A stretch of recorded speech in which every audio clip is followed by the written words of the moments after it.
All right, guys, it's content day here at Home Buying Guys, and I love to always just throw a question to Adam. He has no clue what I'm going to ask him, but it's always stuff that I need the answer to, and I'm like, I need to remember this and get it on video. So, Yeah. So Adam, so one of the things we're seeing a lot lately with our flips, with our students' flips, with our other cash buyers is, always foundation work, right? But now I feel like we're seeing a lot more issues with the main plumbing line. So cast iron, PVC, that question's coming up a lot. Why don't you explain to people why homes, when you should expect PVC piping in a flip or in a home you're purchasing, and then and why they're making that change? Yeah, so just in general, they started phasing out cast iron around 1980. So that's the first thing. If you're buying a house that's older than that, then you need to have it checked. Whether you're buying a house or looking to buy a house that you're going to flip, you need to check it. No questions asked. Built before 1980, check it. If it was built after 1980 and had foundation work, you probably need to check it. Just so that you understand and you're comfortable knowing what's underneath there, and if anything was messed up when the foundation work was done. There's a chance that foundation work was done and they disturbed some of the sewer pipes underneath there and it was never fixed. A small leak, you may not see it for years. So you definitely need to check it.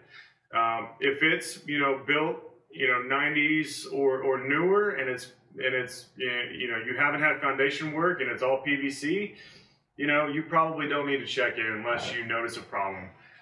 One of the other things that's important to note is whether that house built had post-tension foundation. Okay. If it had post-tension foundation, there's less of a chance for that foundation to crack, meaning less opportunity to disturb the sewer pipes underneath. So you can check the post-tension foundation by looking at the exterior of the house, the foundation.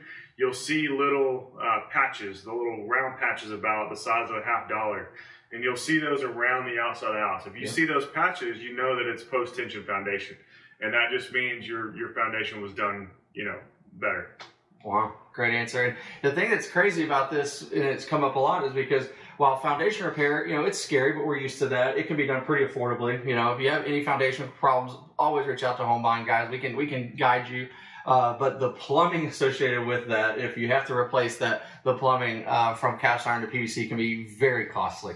Yeah, and the last thing I'll say is, the reason why you do that up front and not at the end when you're in a situation where you're trying to sell that house, let's say as a flip, is if you go through there and remodel that entire house and then you try to sell that house and a buyer does their own plumbing inspection and finds something and they want you to tear up the sewer line from inside the house of new floors you just put in, that's what you got to avoid. So it's better to catch it up front. It's better to do your own inspection, understand it first, while the whole house is torn up, let's say, than at the end when everything looks great and pretty and then you're having to come back and rip it up and do the plumbing work. So it's a lot easier to go through the foundation generally than to tunnel underneath the house because that's super expensive. Yeah. So it's better to catch things up front. Awesome. That's it.